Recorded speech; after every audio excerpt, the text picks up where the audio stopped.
ધીરેન્દ્ર શાસ્ત્રીના ગુજરાત પ્રવાસ પર અમદાવાદમાં ડોક્ટર વસંત પટેલની પ્રતિક્રિયા સામે આવી છે. સનાતન ધર્મમાં પાખંડ અને ચમત્કારને કોઈ સ્થાન નથી તેવું તેઓએ જણાવ્યું છે. ધીરેન્દ્ર શાસ્ત્રી કથાના નામે જે પાખંડ કરે છે તે સાયન્સ છે, ડોક્ટર વસંત પટેલ કહી રહ્યા છે. અને ગુજરાતની દીકરી શિવાની શાહ આ વિષયમાં ધીરેન્દ્ર શાસ્ત્રી કરતા વધુ પારંગત છે.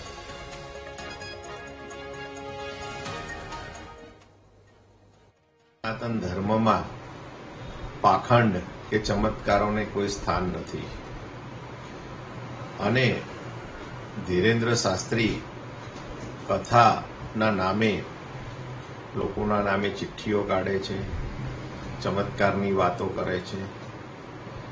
એ પ્યોર સાયન્સ છે.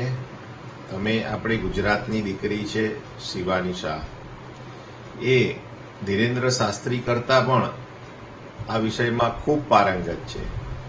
એટલે જો ધીરેન્દ્ર શાસ્ત્રીને આ પાખંડ અને ચમત્કાર અને માઇન્ડ રીડિંગની વાત કરવી હોય તો એણે કથા નહીં કરવાની. અને એક શાસ્ત્રી ભગવા ચોલા પહેરી એક કથાકાર કે એક ધર્મના વડા તરીકેનો ઢોંગ કરવાનું બંધ કરવું જોઈએ. એણે પ્યોરલી શિવાની શાહની જેમ માઇન્ડ રીડિંગના શો કરવા જોઈએ.